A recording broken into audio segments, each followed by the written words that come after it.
Hey guys, Graham here at Global Community Center, and today I'm going to teach you how to do the infinite suicide. The infinite suicide trick looks like this.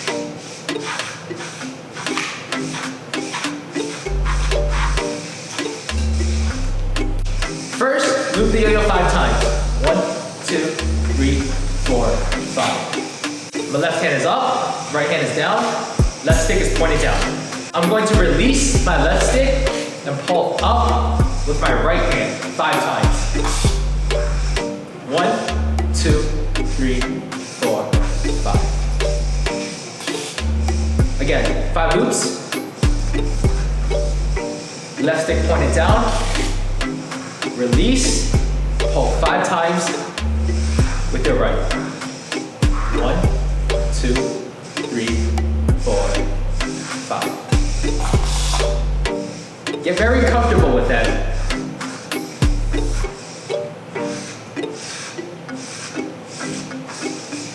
Once you're comfortable doing that, after your 5th pull, your stick now has to go under the yo-yo and pull it back up. Like so. 2, 3, 4, 5.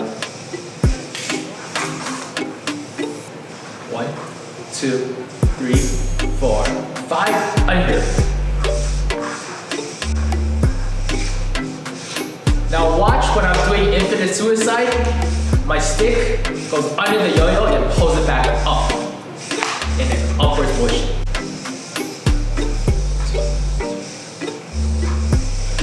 1, 2, 3, 4, 5.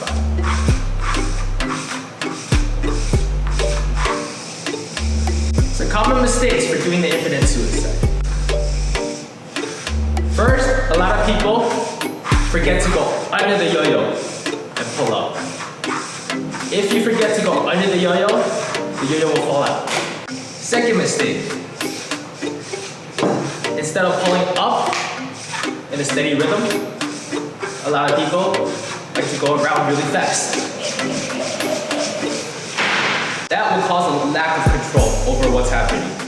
A steady pace, under the yo-yo, and back up.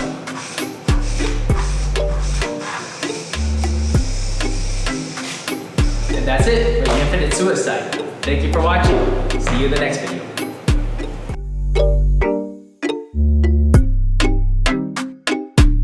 Up, up, up. 1, 2, 3, 4, 5. We need to redo that tape.